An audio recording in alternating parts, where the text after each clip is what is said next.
آخر موت کے وقت 4 فرشتے آ کر انسان کو کیا کہتے ہیں؟ 4 فرشتے آ کر مرنے والے کو کیا کہتے ہیں؟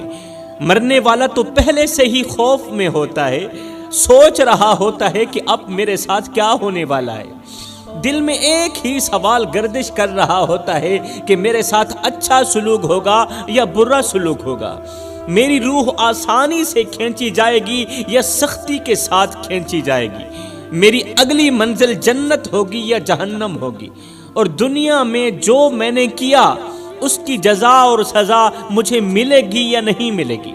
اور مرنے والا یہ بھی سوچ رہا ہوتا ہے کہ جو مال میں پیچھے چھوڑ کر جا رہا ہوں اس کا حساب مجھ سے لیا جائے گا یا پھر وہ مال استعمال کرنے والوں سے لیا جائے گا۔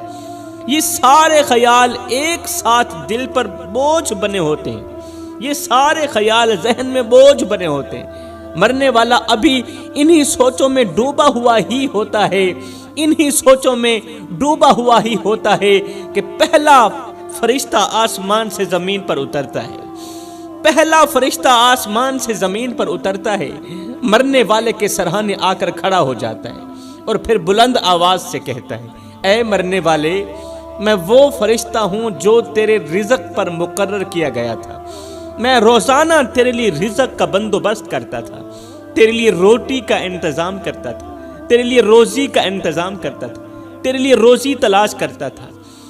وہ کوئی اور نہیں تھا، وہ میں ہی تھا جس کی وجہ سے تو زندگی میں ایک رات بھی بھوکا نہیں سویا تھا، وہ کوئی اور نہیں تھا، وہ میری ہی وجہ تھی، وہ سب کچھ میں ہی کرتا رہا اللہ کے حکم پر۔ تیرے نصیب کی کتابوں میں جتنا کچھ تیرا رزق لکھا گیا تھا وہ سب میں نے تیرے پاس پہنچا دیا، نہ اس میں کمی ہوئی نہ دیر ہوئی، نہ کمی ہوئی نہ اس میں نہ دیر ہوئی، نہ زیادہ ہوا نہ ہی کم ہوا۔ اب میں نے دھرتی کا چپا چپا چھان مارا ہے، آج کے دن میں نے دھرتی کا چپا چپا چھان مارا ہے، تیرے لیے روٹی کا ایک ٹکڑا بھی باقی نہیں رہا، ایک لقمہ بھی باقی نہیں رہا۔ تو یوں سمجھ لے کہ گندم کا ایک دانہ بھی تیرے لیے باقی نہیں رہا، تیرے نصیب کا رزق سب ختم ہو چکا ہے۔ مرنے والا فرشتے کی یہ بات سن کر سوچتا ہے کہ میں نے دنیا میں اتنا مال کمایا، اتنا پیسہ کمایا، اتنی محنت کی، دن رات ایک کی، اور اپنے پیچھے بہت سارا مال چھوڑ کر جا رہا ہوں۔ یہاں پر مجھے حضرت غوث اعظم کا ایک جملہ یاد آ گیا، میری قوم کے نوجوانوں۔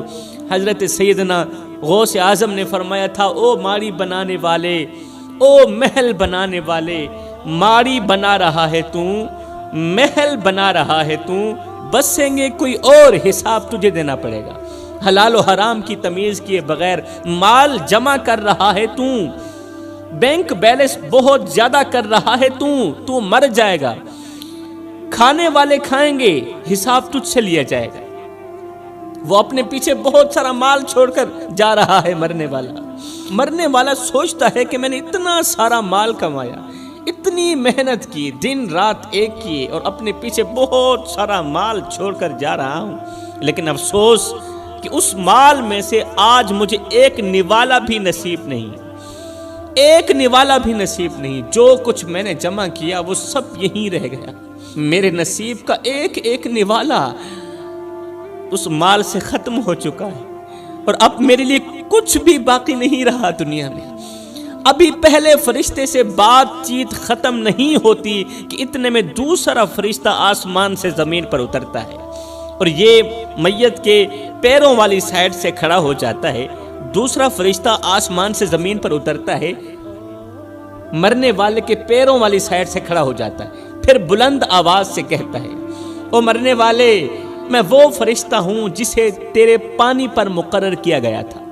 میری ڈیوٹی تھی کہ دنیا میں جہاں کہیں تیری قسمت کا پانی ہو، میں وہ پانی ڈھونڈ کر تلاش کر کے تیرے تک پہنچاؤں، چاہے وہ سفر میں ہو یا گھر میں ہو، قریب ہو یا دور ہو۔ لیکن افسوس، آج میں نے دنیا کا چپا چپا چھان مارا ہے، آج میں نے دھرتی کا چپا چپا چھان مارا ہے، ہر گلی ہر کونے میں نے دیکھا، مگر مجھے تیری قسمت کا ایک قطرہ پانی بھی نظر نہیں آیا، تیرے لیے ایک قطرہ پانی کا بھی باقی نہیں بچا۔ میں نے اپنی ڈیوٹی نبھانے میں ذرا بھی غفلت نہیں کی، دھرتی کا چپا چپا چھان مارا صرف تیرے لیے کہ تجھے ایک گھونٹ میسر ہو جائے، ایک گھونٹ پانی کا مل جائے۔ جو حکم ملا تھا میں نے وہ پورا کیا۔ اللہ نے میری ڈیوٹی لگا دی تھی نا، اللہ نے میری ڈیوٹی لگا رکھی تھی کہ میں نے تجھے پانی تلاش کر کے تیرے حلق کے نیچے لے کر جانا ہے۔ اب پوری دنیا میں، روئے زمین میں نے چپا چپا چھان مارا ہے، تیرے لیے پانی کا ایک قطرہ بھی باقی نہیں رہا۔ لہٰذا میں تمہیں بتلانے کے لیے آیا ہوں، آخری مرتبہ تیرے پاس آیا ہوں، تمہیں بتلانے کے لیے آیا ہوں کہ دنیا میں تیرے نصیب کا ایک گھونٹ پانی کا بھی نہیں بچا ہے، ایک گھونٹ پانی کا بھی نہیں بچا۔ لہٰذا اب تو اگلی دنیا کی طرف جانے والا ہے۔ مرنے والا چیخنے کی کوشش کرتا ہے یہ خبر سن کر کہ میرے لیے پانی کا ایک گھونٹ بھی باقی نہیں بچا دنیا میں۔ مرنے والا رونے کی، چیخنے کی کوشش کرتا ہے مگر چیخ نہیں سکتا، بس اس کی آنکھوں سے آنسو نکلتے رہتے ہیں۔ میرے محترم بھائیو، آپ نے غور کیا ہوگا کہ مرنے والے کی آنکھوں سے آنسو نکل رہے ہوتے ہیں۔ آپ کے ارد گرد حق ہمسائے، آپ کے گھر والوں میں سے جب کسی کا انتقال ہوا ہوگا، آپ نے غور کیا ہوگا کہ انتقال کے وقت، روح کے نکلتے وقت مرنے والے کی آنکھوں سے آنسو نکلتے ہیں، آنسو نکل رہے ہوتے ہیں۔ دراصل وہ اسی وجہ سے نکل رہے ہوتے ہیں کہ اب اس کا دنیا میں رزق اور پانی کا ایک گھونٹ بھی باقی نہیں رہا، نہ تو روٹی باقی رہی ہے، نہ تو ایک گھونٹ پانی کا باقی رہا ہے، ایک گھونٹ تو کیا ایک قطرہ بھی باقی نہیں بچا، کیونکہ اب اسے یقین ہو گیا ہوتا ہے کہ میں اپنی بیوی، بچے، اپنا مال سب کچھ چھوڑ کر اگلے جہان کو جا رہا ہوں۔ اگر وہ مرنے والا نیک ہوتا ہے تو خوشی کا اظہار کرتا ہے موت کے وقت، اگر وہ نیک ہوتا ہے، اگر وہ متقی پرہیزگار ہوتا ہے، پانچوں وقت کا نمازی ہوتا ہے، اگر وہ حق بولتا ہے، سچ کا ساتھ دیتا ہے، حق کا ساتھ دیتا ہے، اگر وہ دیندار ہوتا ہے، اگر وہ نیک ہوتا ہے نا مرنے والا، تو موت کے وقت وہ روتا نہیں ہے بلکہ وہ خوشی کا اظہار کرتا ہے، کہتا ہے شکر الحمدللہ، مجھے دنیا کے گھونٹ یا روٹی نوالے کی ضرورت نہیں ہے، مجھے دنیا کا مال نہیں چاہیے، میں نے تو اپنے رب کا دیدار کرنا ہے۔ سبحان اللہ۔ مگر جو گنہگار ہوتا ہے، جو بدکار ہوتا ہے، وہ افسوس کرتا کرتا خود کو ہی اذیت دینے لگتا ہے۔ وہ جب افسوس کرتا ہے تو اس کو تکلیف ملتی ہے، موت کے وقت بھی تکلیف ملتی ہے۔ ابھی دوسرے فرشتے سے بات ختم نہیں ہوتی کہ اتنے میں تیسرا فرشتہ آسمان سے زمین پر اترتا ہے۔ یہ فرشتہ مرنے والے کی دوسری جگہ کھڑا ہو جاتا ہے، دوسری جانب کھڑا ہو جاتا ہے اور بلند آواز سے افسوس کرتا ہوا کہتا ہے، اے مرنے والے، میں وہ فرشتہ ہوں جسے اللہ نے تیری طاقت پر مقرر کیا تھا، میں ہی تھا جو تجھے چلاتا تھا، اللہ نے میری ڈیوٹی لگا رکھی تھی، میں ہی تھا تجھے چلاتا تھا، تجھے پھراتا تھا، تجھے اٹھاتا تھا، تجھے بٹھاتا تھا اور تیرے اندر قوت اور طاقت بھرتا تھا تاکہ تو اٹھ سکے، تاکہ تو بیٹھ سکے، چل سکے، پھر سکے۔ میں نے اللہ کے حکم سے تیرے اندر وہ طاقت بھری تھی جس کی وجہ سے تو مشکل کام آسانی سے کر لیتا تھا، مشکل ترین کام آسانی سے کر لیتا تھا، جس طاقت کے سہارے تو ہاتھیوں کو اٹھا لینے کی باتیں کرتا تھا، شیروں کو نچا لینے کے دعوے کرتا تھا، ہاتھیوں کو اٹھاتا بھی تھا، تو شیروں کو اپنی ایک انگل کے اشارے سے نچاتا بھی تھا، پہلوانوں کو گرا دیتا تھا، بڑے بڑے بہادروں کو ہرا دیتا تھا۔ تیری طاقت کے چرچے تھے، تیری قوت کے تذکرے تھے، اور تو اپنے مضبوط بازوؤں پر مان کرتا تھا، تکبر کرتا تھا۔ مگر افسوس، آج میں نے زمین کے ہر ایک کونے پر نظر دوڑائی ہے، پوری زمین چھان ماری ہے، دھرتی کا چپا چپا چھان مارا ہے، لیکن مجھے کہیں بھی تیرے حصے کی طاقت نہیں ملی۔ آج میں تجھے وہ قوت اور وہ طاقت مہیا کرنے سے قاصر ہوں جو کبھی تیرا مان ہوا کرتی تھی طاقت، کیونکہ اللہ نے تیرے حصے کی طاقت اس دنیا سے ختم کر دی ہے۔ انسان کتنا کمزور ہے میرے بھائیوں، انسان کمزور پیدا ہوتا ہے مگر طاقتور ہوتے ہی خود کو خدا سمجھنے لگ جاتا ہے۔ ہاں کمزور پیدا ہوتا ہے مگر 4 دن کی مہلت پا کر حضرت انسان اپنی اوقات بھول جاتا ہے۔ جب انسان اپنی اوقات بھول جاتا ہے تو پھر اسے اتنا پتہ بھی نہیں رہتا کہ مٹی کا کھلونا جیتے جی تو بہت شور مچاتا ہے، لیکن جب مرتا ہے تو پھر مر ہی جاتا ہے۔ اے حضرت انسان، تیرے غرور کی اوقات تو بس اتنی سی ہے، تیرے تکبر کی اوقات تو بس اتنی سی ہے کہ جب تو دنیا میں آیا تھا تو لوگوں نے ہی تیرے ننگے وجود کو ڈھانپا تھا، اور جب تو دنیا سے گیا تھا، مرا تھا، تو لوگوں نے ہی تیرے ننگے وجود کو ڈھانپ کر تجھے رخصت کیا تھا۔ تو غرور کس بات کا کرتا ہے؟ ایک قبرستان کے اوپر لکھا تھا، قبر کے ایک پتھر پر لکھا تھا کہ منزل تو تیری یہی تھی، بس زندگی گزر گئی آتے آتے، اور نادان کیا ملا تجھے اس دنیا سے، اپنوں نے ہی دفنایا تجھے جاتے جاتے۔ اے بندے، نہ کفن میں جیب ہے، نہ قبر میں الماری ہے، اور کمال کی بات تو یہ ہے کہ موت کا فرشتہ رشوت بھی نہیں لیتا، موت کا فرشتہ رشوت بھی نہیں لیتا۔ اللہ اکبر۔ اب اس کے دل پر بوجھ بڑھ جاتا ہے، مرنے والے کے دل پر بوجھ بڑھ جاتا ہے، اور وہ سوچنے لگتا ہے کہ کاش میں نے آج کے اس دن اور اس لمحے کو یاد رکھا ہوتا، کاش میں نے اپنی ساری زندگی غفلت میں نہ گزاری ہوتی، کاش میں نے اپنی طاقت پر مان نہ کیا ہوتا، کاش میرا ذہن اس بات کو مان لیتا کہ ایک دن ایسا آئے گا جب میں بالکل بے جان ہو جاؤں گا۔ مجھے تو اس چیز کا علم بھی نہیں تھا، میں نے زندگی میں کبھی سوچا بھی نہیں تھا کہ میرے ساتھ بھی یہ ہوگا۔ حضرت سیدنا یعقوب علیہ السلام نے فرمایا تھا، اے ملک الموت، اے فرشتے، جب تم میری روح نکالنے کے لیے آنا تو پہلے مجھے بتانا، پہلے مجھے بتانا۔ ملک الموت نے کہا ٹھیک ہے، اے اللہ کے نبی، جب میں آپ کی روح آپ کے جسم سے الگ کرنے کے لیے آؤں گا نا، پہلے میں تمہیں بتاؤں گا کہ میں آ رہا ہوں۔ وقت گزرتا گیا، حضرت یعقوب علیہ السلام کی زندگی کے دن مکمل ہو گئے، جتنا کھانا تھا کھا لیا، جتنا پینا تھا پی لیا، آپ کے نصیب کا رزق ختم ہو گیا۔ اللہ اکبر۔ ایک دن اسرائیل علیہ السلام آ گیا روح نکالنے کے لیے۔ اللہ کے نبی نے فرمایا، اے اسرائیل، میں نے تجھے کہا نہیں تھا جب میرے پاس آنا تو پہلے مجھے بتانا، جب میری روح نکالنے کے لیے آنا تو پہلے مجھے خبر دینا، پہلے مجھے خبر دینا۔ ملک الموت نے کہا، اے اللہ کے نبی، ایک بار نہیں 10 مرتبہ میں تمہیں بتا چکا ہوں کہ میں آپ کے پاس آ رہا ہوں، تیاری کر لیں۔ اللہ کے نبی نے فرمایا، وہ کس طرح؟ ملک الموت نے کہا، آپ کی داڑھی کے سفید بال، یہ میرا قاصد ہی تو تھا۔ داڑھی پہلے سیاہ تھی پھر سفید ہو گئی، وہ جو سفیدی تھی وہ سفیدی نہیں، وہ میرا قاصد ہی تھا کہ اب میں آپ کے پاس آنے والا۔ آپ کے ہی محلے میں فلاں جگہ پر فوتگی ہوئی تھی، کوئی مرا تھا، آپ نے جنازہ پڑھایا تھا۔ میں صرف ان کو مارنے کے لیے نہیں آیا تھا، آپ کو بتانے کے لیے بھی آیا تھا کہ حضرت آج ان کی باری ہے، کل آپ بھی تیار ہو جائیں۔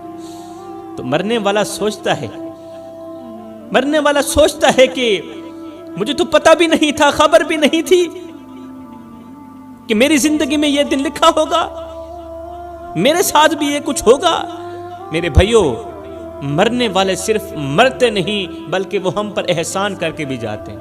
اب فرشتہ کہتا ہے، او مرنے والے، اللہ تعالیٰ نے مجھے تیری سانس پر مقرر کیا تھا، میری ڈیوٹی تھی کہ میں تیری سانسوں کو سلامت رکھوں، میں تیری چلتی سانسوں کو اور چلانے میں مدد دوں، میں تیری مدد کروں، تجھے سانس مہیا کروں، ایک سانس کے بعد دوسری نئی سانس مہیا کروں، وہ قیمتی سانس جو لاکھوں میں بھی نہیں خرید سکتے، وہ قیمتی سانس جو کروڑوں میں بھی نہیں خریدا جا سکتا، میں تجھے زندگی بھر مفت میں وہ سانس مہیا کرتا رہا جو کروڑوں میں بھی نہیں خریدی جاتی، جو کروڑوں سے بھی بڑھ کر قیمتی ہے، میں وہ سانس اللہ کے حکم سے تجھے مفت میں مہیا کرتا رہا۔ ہر صبح جو تو جاگتا تھا وہ میری اجازت سے ہی جاگتا تھا، اللہ کے حکم سے۔ ہر صبح اور ہر نیند کے دوران اور نیند کے وقت جب تو جاگتا تھا، جب تو سوتا تھا، جب تو سانس لیتا تھا نا، تو میری ہی اجازت پر لیتا تھا۔ ہر رات جب تو سوتا تھا میری حفاظت میں سوتا تھا، تیرے سینے میں جو سانس آتی جاتی تھی وہ میرے حکم سے چلتی تھی، اللہ کے دیے گئے حکم پر، وہ میرے ہی حکم سے میں ہی چلا رہا تھا یہ نظام۔